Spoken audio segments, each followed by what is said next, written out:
Hello friends, welcome to my channel prepare with Arnav. तो जैसा कि आपने थंबनेल में देखा कि मेरा selection intelligence bureau assistant central intelligence officer rank में हुआ है। ठीक है, तो इसको हम शॉर्ट में IBACIO बोलते हैं। तो वीडियो को शुरू करने से पहले जो लोग मेरे चैनल पे नए हैं, प्लीज़ मेरे चैनल को सब्सक्राइब कीजिए, वीडियो शेयर कीजिए और वीडियो अच्छा लगे तो ज़रूर शेयर करना। तो please subscribe to my channel. तो आगे बढ़ते हैं। तो ये है intelligence bureau assistant centre intelligence officer ACIO 2 grade. तो मेरा सिलेक्शन के बारे में बोलते हुए मैं ये बोलना चाहता हूँ कि मेरा ये फर्स्ट गवर्नमेंट जॉब एग्ज़ाम था आफ्टर ग्रेजुएशन। मेरा ग्रेजुएशन 2020 जुलाई में ख़त्म हुआ है और इसका एग्ज़ाम 2021 फरवरी में था। तो मतलब IBACIO was my first government job exam after completing my graduation. ठीक है, तो उसी में मेरा फर्स्ट गवर्नमेंट जॉब एग्ज़ाम में ही मेरा सिलेक्शन हुआ है। तो ये मेरे लिए बहुत गर्व की बात है, बहुत मैं खुश हूँ कि मेरा पहला अटेम्प्ट में पहला गवर्नमेंट जॉब एग्ज़ाम में मेरा सिलेक्शन हुआ है। ठीक है, तो ये मेरा फर्स्ट जॉब है। आप देख सकते हैं शायद, ये मेरा ऑफर लेटर है, ये मेरा IB का जॉइनिंग लेटर है जो मुझे मिला है। ठीक है, तो मैं कॉग्निजेंट में काम करता था, तो मैंने अभी एक्सटेंशन लिया है। तो जॉइनिंग शायद अक्टूबर के एंड में ऐसे आ सकता है, आएगा। मतलब मैं ज्वाइन करने वाला हूँ अक्टूबर के एंड में और नवंबर के शुरू में। ठीक है, क्योंकि मुझे कॉग्निजेंट में नोटिस पीरियड सर्व करना पड़ा, तो इसीलिए मेरा ज्वाइनिंग थोड़ा लेट कर लिया है, क्योंकि मुझे एक्सटेंशन लेना पड़ा। ठीक है, तो what is IB? IB intelligence bureau है। ये इंडिया का जो इंटरनल इंटेलिजेंस वो कलेक्ट करता है। ठीक है, और आईबी और एक है आईबी और एक है रॉ। तो आईबी है डोमेस्टिक इंटरनल इंटेलिजेंस एजेंसी और रॉ देखता है इंडिया के बाहर का। ठीक है, इंडिया के बाहर का इंटेलिजेंस रॉ देखता है और इंटेलिजेंस ब्यूरो देखता है इंडिया के अंदर का। तो आप लोगों ने CBI NIA इसके बारे में बहुत सुना होगा, लेकिन आईबी के बारे में थोड़ा कम सुना होगा, क्योंकि आईबी थोड़ा सरप्टिटियस नेचर का है। मतलब इसने सीक्रेसी मेंटेन किया हुआ है, क्योंकि ये इंटेलिजेंस गैदरिंग का काम है। तो इसलिए इसको थोड़ा सीक्रेट रख के अपना काम करना पड़ता है। तो ये IB ministry of home affairs मतलब MHA के अंदर आता है। और ये इंडिया का domestic internal security and counter intelligence agency है। इसके बारे में आपको विकिपीडिया में मिल जाएगा कि ये काम क्या करता है और और इसके बारे में सब कुछ मिल जाएगा। और ये one of the oldest intelligence agencies है। इसका एस्टेब्लिशमेंट 1887 में ब्रिटिश इंडिया में हुआ था। तो about this job, ACIO assistant central intelligence officer, ठीक है, ये एक लेवल 7 ग्रेड का पोस्ट है, लेवल 7। तो और ये इसका नेचर मेनली फील्ड जॉब है। ठीक है, फील्ड जॉब है, इसमें सर्टेन अमाउंट का रिस्क रहता है, क्योंकि आपको घूम फिर के अपना मतलब अपना आइडेंटिटी छुपा के रखना पड़ता है और डिफरेंट टाइप्स ऑफ इंटेलिजेंस और इनपुट कलेक्ट करना पड़ता है। और देखिए, IB का जो काम है, CBI और NIA ये सबसे अलग है, क्योंकि CBI NIA ये इन्वेस्टिगेशन एजेंसी है। मतलब कुछ दुर्घटना घटने के बाद, एक्सीडेंट घटने के बाद वो लोग इन्वेस्टिगेट करके निकालते हैं, कल्प्रिट को निकालते हैं, क्रिमिनल्स को निकालते हैं। और IB का काम होता है कोई दुर्घटना ना घटे, एक्सीडेंट ना घटे, कोई ब्लास्ट टेररिज्म का इंसिडेंट ना घटे, इसलिए ये लोग पहले से इंटेलिजेंस गैदर करते हैं। और वो गैदरिंग करने के बाद वो पुलिस और आर्मी और जो जो अथॉरिटी है उनको सप्लाई करते हैं, ताकि कोई दुर्घटना फ्यूचर में ना घट सके। मतलब ये लोग गवर्नमेंट का मतलब ये कान की तरह काम करता है। मतलब सब जगह से इनपुट लेके हम लोग को सेफ रखता है। इंटरनल सिक्योरिटी में IB बहुत बड़ा एक रोल निभाता है। तो ये सब जगह अपना नज़र बना के रखता है, बहुत सारे लोगों के ऊपर, अपने एरिया के ऊपर, बड़े बड़े लोगों के ऊपर, टेररिस्ट और जो भी क्रिमिनल्स है उसके ऊपर नज़र रखना इनका काम है। एंड आप लोगों ने बहुत सारे मूवीज देखे होंगे, तो ये IB का जो जॉब है, इसको लेके बहुत सारे मूवीज एंड वेब सीरीज अभी तक बना बना हुआ है, क्योंकि इसका जॉब ही ऐसा है, बहुत ही एडवेंचरस है, रिस्की भी है। ठीक है, और आप लोगों ने फैमिली मैन नाम का एक वेब सीरीज देखा होगा, तो उसका भी नेचर कुछ कुछ ऐसा है। तो एक मूवीज एंड वेब सीरीज में तो बहुत एग्जैगरेट करके दिखाता है, पर वैसा नहीं भी हो, फिर भी थोड़ा थोड़ा बहुत सारा बहुत कुछ इन जॉब प्रोफाइल से मिलता है। ठीक है, एडवेंचरस जॉब प्रोफाइल है।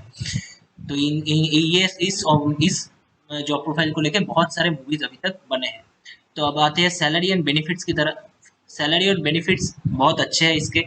तो इसका बेसिक है 44,900, लेवल 7 जॉब है, 44,900 बेसिक सैलरी है। इसके बाद आपको मिलता है 38% डीए, जुलाई से डीए 38% हो गया है। उसके बाद एचआरए मिलता है, एचआरए एक सिटी में बड़े शहर में रहेंगे तो पोस्टिंग होगा तो 27%, वाई सिटी में पोस्टिंग होगा तो 18%, ऐसे एचआरए मिलता है, हाउस रेंट अलाउंस। इसके बाद इसके आईबी का जो स्पेशल है वो है 20% एक्स्ट्रा अलाउंस, 20% ऐसे मिलता है, उसको बोलते हैं स्पेशल सिक्योरिटी अलाउंस, ठीक है, और रिस्क अलाउंस भी बोलते हैं इसको।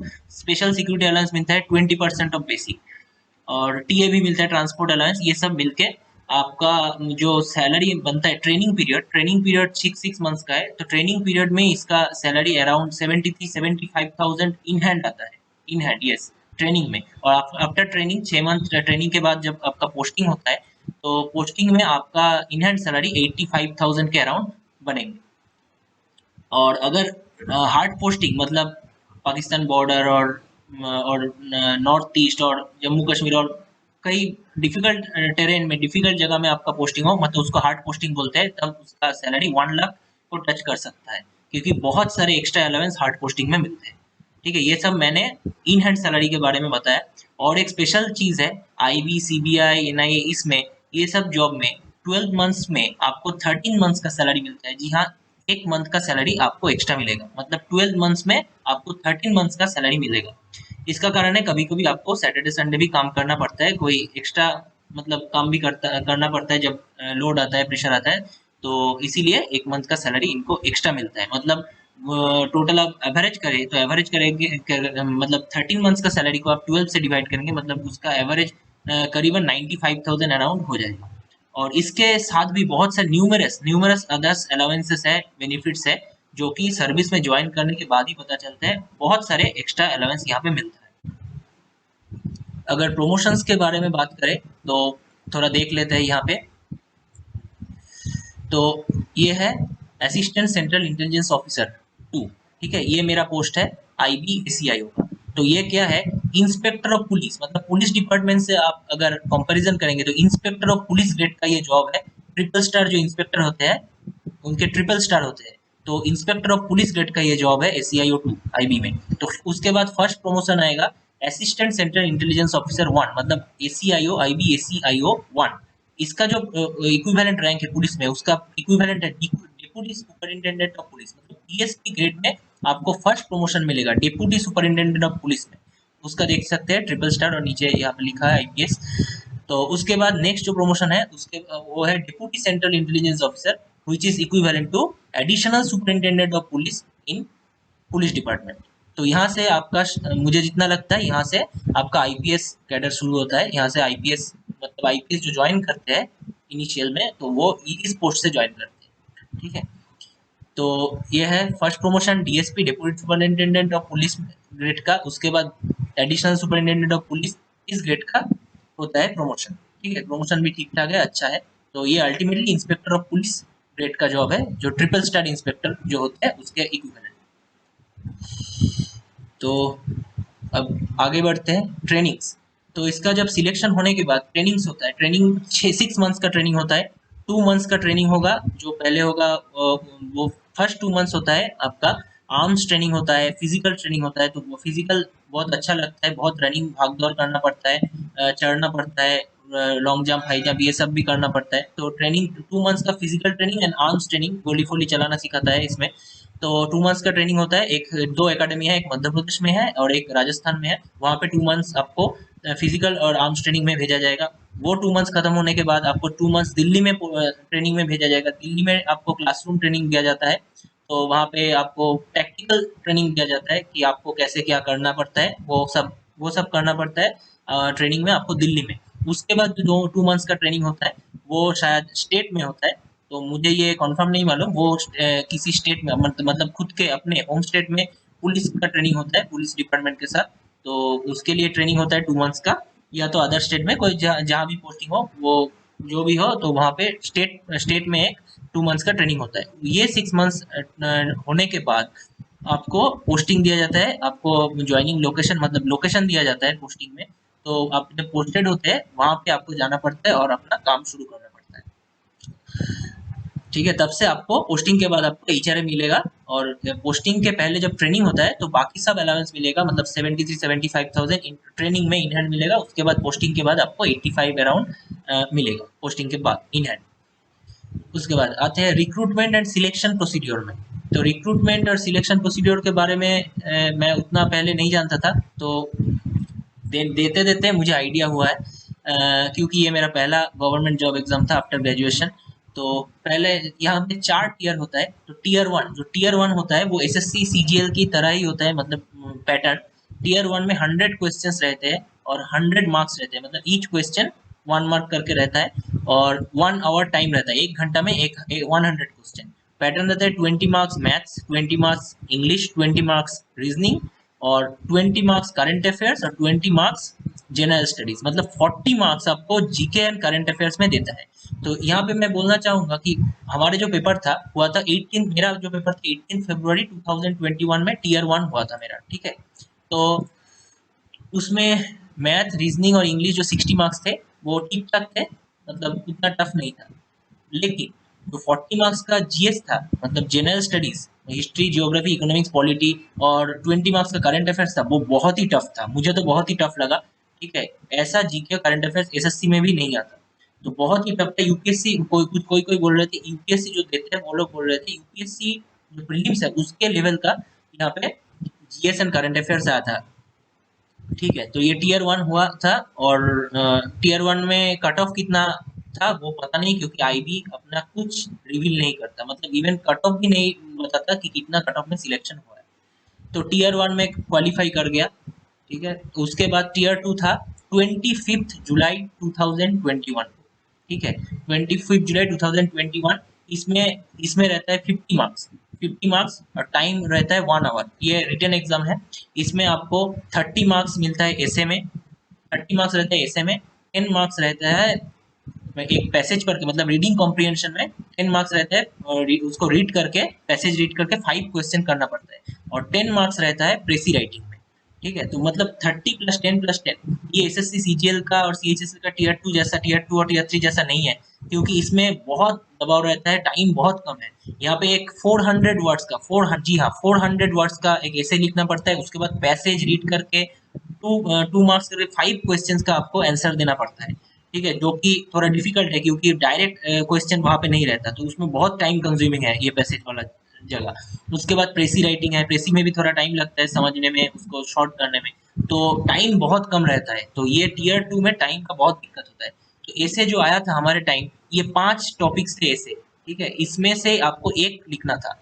पहला था growth with equity is good news for national security. Second था what 7 decades of freedom have taught us. Third था technology in a global village. Fourth था limits to dissent in a democracy. Fifth था mass communication and national security. तो आप लोग देख सकते ये 5 टॉपिक कोई भी इतना आसान नहीं था, एसएससी जैसा नहीं था, इसका लेवल थोड़ा ऊपर है। ठीक है, ऐसे टॉपिक्स ये थोड़ा आपको सोच के, जान के, समझ के लिखना पड़ेगा, तो इसमें बहुत टाइम जाता है, और वो भी 400 वर्ड्स में। तो ये टियर टू था ऐसे टॉपिक्स, और प्रेसी था, और रीडिंग कॉम्प्रिहेंशन था। ये गया टियर टू 25 जुलाई। उसके बाद एक ही दिन में सबका एग्जाम हुआ था। उसके बाद आता है psychometric test and document verification. जी हाँ, डॉक्यूमेंट वेरिफिकेशन यहाँ पे पहले होता है, उसके बाद फाइनल इंटरव्यू होता है। क्या पता इसका, मुझे मालूम नहीं क्यों होता है, शायद डॉक्यूमेंट वेरिफिकेशन वो लोग पहले कर लेते हैं। तो psychometric test and document verification एक दिन में ही हुआ था, मेरा नवंबर में हुआ था, तो मैंने नवंबर में दिया। साइकोमेट्रिक टेस्ट ये था, ये नया था, ये मैंने पहले कभी नहीं दिया था, तो बहुत सारे लोगों ने ये नहीं दिया था। तो इसमें रहता है आपको शायद, अब हाँ 20 मिनट्स था। साइकोमेट्रिक टेस्ट में 20 मिनट्स था, और 120 क्वेश्चन थे। जी हाँ, 20 मिनट्स 120 क्वेश्चन। और इसमें आपको अपना ओपिनियन बताना था, मतलब I agree, very agree, agree, neutral, disagree, very much disagree, ऐसे करके 5 ऑप्शन था, और कुछ पिक्चर आपको दिखाए जाते थे, और उसमें आपको सिलेक्ट करना था, और कोई भी स्टेटमेंट दिया जाता था, उसमें आपको एग्री और डिसएग्री सिलेक्ट करना था। ऐसे मतलब आपका ओन व्यू देना था 20 मिनट्स में 120 क्वेश्चन। मतलब वहां पे आप सोच समझ के, मैनिपुलेट करके, मतलब माइंड गेम खेल के आप आंसर नहीं दे सकते। जो आपका ओरिजिनल है वही आपको देना पड़ेगा, क्योंकि टाइम बहुत ही कम है। उसके बाद डॉक्यूमेंट वेरिफिकेशन ये भी हो गया, तो साइकोमेट्रिक टेस्ट ये भी पास कर गया। तो टियर वन में जो क्वालिफाई किया, तो टियर टू में वो आया।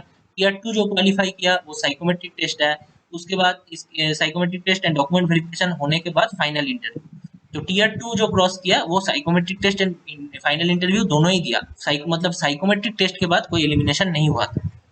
तो उसकी तो आ गए फाइनल इंटरव्यू में, ये एक अलग ही चीज़ है। फाइनल इंटरव्यू मेरा हुआ था मार्च में, मतलब मार्च फर्स्ट से शायद लास्ट तक इंटरव्यू चला था बहुत सारे जगह में। मेरा कोलकाता में इंटरव्यू मिला था मुझे। बहुत ही डेंजरस किस्म का यहाँ पे क्वेश्चन पूछा गया था इंटरव्यू में। तो मुझे जाना पड़ा 10 AM को, ठीक है, और 50 जन करके हर दिन इंटरव्यू हो रहा था। तो मेरा अनफॉर्चुनेटली नाम 50 में ही था।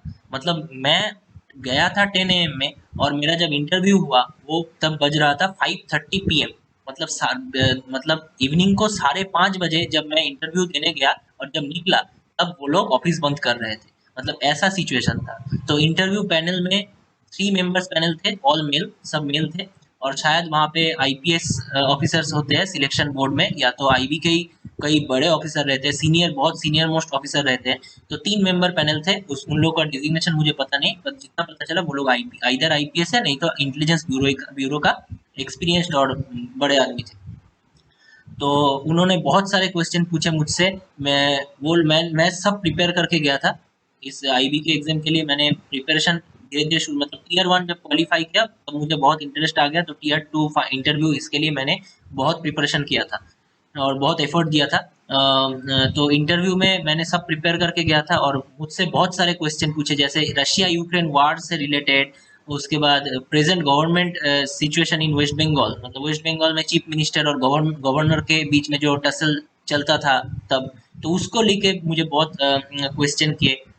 इंटरेस्टिंग क्वेश्चन, पॉलिटिकल, सब पॉलिटिकल क्वेश्चन मुझे। हर क्वेश्चन मुझे पॉलिटिकल लगा। और मैंने अपना ओन व्यू, मुझे बोला गया कि आप अपने ओन व्यू बताएं। और पूरा इंटरव्यू इंग्लिश में हुआ, तो मुझे फ्लुएंट इंग्लिश में सब आंसर देना पड़ा, जो कि थोड़ा डिफिकल्ट था ऑब्वियसली मेरे लिए। तो मैंने वो भी दिया क्योंकि मैंने प्रिपरेशन करके गया था। और मुझसे पूछा कि fundamental rights and directive principle of state policy में डिफरेंस क्या है। उसके बाद और क्या था,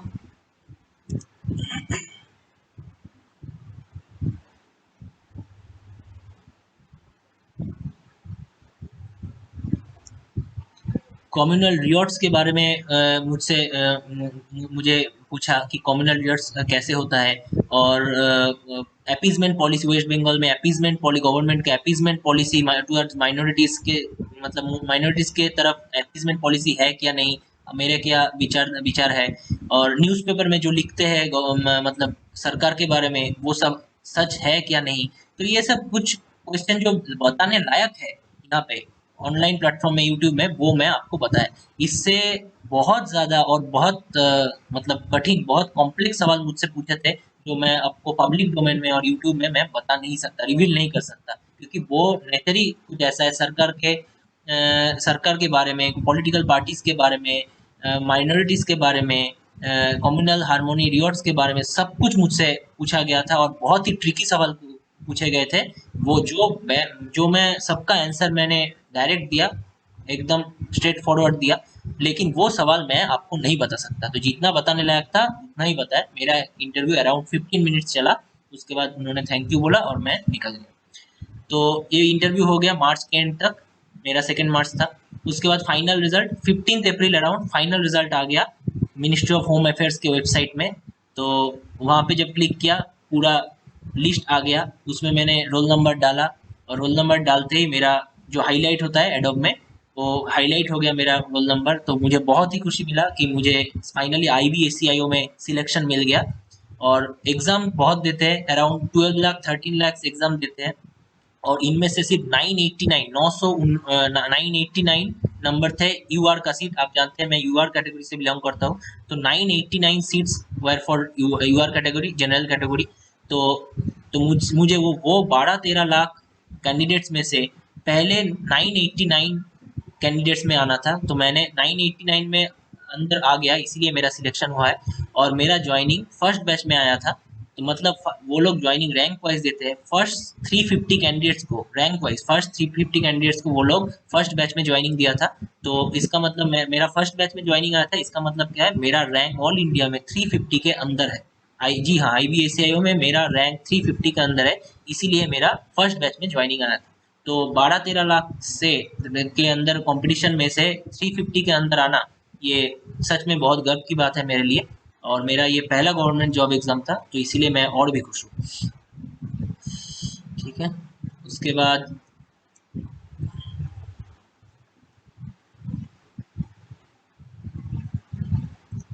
ज्वाइनिंग प्रोसीड्योर के बारे में थोड़ा बताना चाहता हूँ। तो ज्वाइनिंग, जब आपको ज्वाइनिंग लेटर मिलता है उसके बाद आपका वेरिफिकेशन होता है। वेरिफिकेशन के लिए आपके आईबी वाले इंटेलिजेंस ब्यूरो के जो ऑफिसर्स वो आपके घर आते हैं, आपके सारे डिटेल्स ले जाते हैं। और आपका सोशल मीडिया अकाउंट, जी हाँ, फेसबुक, इंस्टाग्राम, सब जो सोशल मीडिया आप यूज़ करते हैं उसका भी डिटेल्स वो लोग लिखते देते हैं। डिटेल्स मतलब profile name, not password. Just profile लेते हैं उसको, आप वो लोग चेक करने के लिए कि बंदा ठीक ठाक है कि नहीं, उसका रेडिकल व्यूज़ है क्या नहीं, ये सब के लिए शायद वो लोग सोशल मीडिया पे भी मॉनिटरिंग करते हैं। उसके बाद मेडिकल करना पड़ता है। मेडिकल बहुत ही सीधा साधा है, जो एसएससी सीजीएल में होता है और दूसरे नौकरी में होता है, वही है मेडिकल। आपको गवर्नमेंट एग्जाम, गवर्नमेंट जो मतलब हॉस्पिटल से मेडिकल करवा के सीएमओ से साइन करके ले जाना है। उन लोगों का जो मेडिकल फॉर्मेट है उसको साइन करवा के ले जाना है, और कुछ नहीं। मेडिकल में ज़्यादा कुछ है नहीं, उसको लेके डरने की कोई बात नहीं है। और बाकी सब वेरिफिकेशन तो हो ही चुका है। और इससे पहले एसएसक्यू और एएफ नाम का दो फॉर्म आता है। एसएसक्यू मतलब special security questionnaire, and AF मतलब वो याद नहीं आ रहा है अभी। एसएसक्यू और एएफ दो फॉर्म है, बहुत बड़ा बड़ा फॉर्म है, मतलब उसमें 30-40 पेज है टोटल, 30-40 और उससे भी ज़्यादा पेज है। वो सब पे वो उस फॉर्म को आपको फिलअप करके जाना पड़ता है इंटरव्यू से पहले। ठीक है, डॉक्यूमेंट वेरिफिकेशन के पहले एक्चुअली। उसमें आपका हर डिटेल्स, आप कहाँ पे जॉब करते हैं, आपका सोर्स ऑफ इनकम क्या है, आपके परिवार के कितने लोग रहते हैं, उन लोगों का सोर्स ऑफ इनकम क्या है, घर में जो लोग परिवार में कितने लोग का फॉरेन ट्रैवल हिस्ट्री है, और वो, और कोई आपका पॉलिटिकल पार्टी से कोई लेना देना है कि नहीं, कोई एनजीओ से आपका लेना देना है कि नहीं, सब मतलब आपके बारे में जितना क्वेश्चन हो सके वो सब उसमें रहता है। उसको आपको फिलअप करके जाना पड़ता है। मतलब आपको हाइड करने के लिए कुछ भी नहीं मिलता, मतलब आपको सब सच सच गवर्नमेंट को बताना पड़ता है कि आप कैसा है। तो ये बहुत ही ज़रूरी है, क्योंकि आईबी एक बहुत ही क्रिटिकल ऑर्गेनाइजेशन में, इसमें कोई गलत बंदा घुस गया तो ये देश का नेशनल सिक्योरिटी में बहुत खराब इफेक्ट दे सकता है। इसीलिए वो लोग इतना वेरिफिकेशन करते हैं। तो इसमें बहुत वेरिफिकेशन होता है, उसके बाद आप ज्वाइन करने जाते हैं एकेडमी में, तो वहीं पे आपका ज्वाइनिंग होता है।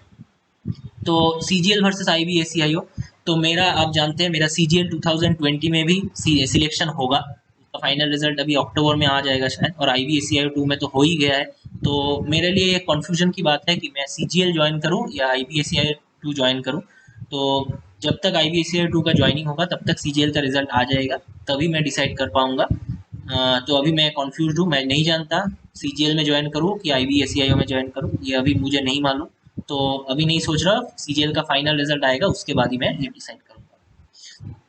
तो please subscribe to this channel and press the bell icon and also like and share this video. यहाँ पे बहुत, आप ये चैनल नया है, आप लोगों को सपोर्ट ज़रूरत है। प्लीज़ आप लोग सब्सक्राइब कीजिए चैनल को और वीडियोस शेयर कीजिए। यहाँ पे बहुत सारे आपको इंपॉर्टेंट और अच्छे वीडियोस मिलेंगे।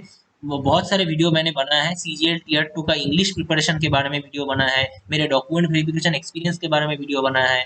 उसके बाद टीयर 3 जो सीजीएल 2021 टीयर 3 हुआ कल, मतलब 21 अगस्त को, तो उसका भी रिव्यू मैंने दिया है, ऐसे प्रेसी कैसा आया था। और भी थोड़ा थोड़ा जो वीडियोस रेलिवेंट है सीजीएल के ऊपर, एसएससी के ऊपर, उसके बहुत सारे वीडियो आपको चैनल में मिलेंगे। और जो प्लेलिस्ट है उसका, प्लेलिस्ट का लिंक आपको मिल जाएगा डिस्क्रिप्शन बॉक्स में और पिंड कमेंट में, कमेंट बॉक्स में पिंड कमेंट में मैं ये पूरा प्लेलिस्ट का, मतलब वीडियोस का प्लेलिस्ट का लिंक मैं पिन कर दूंगा।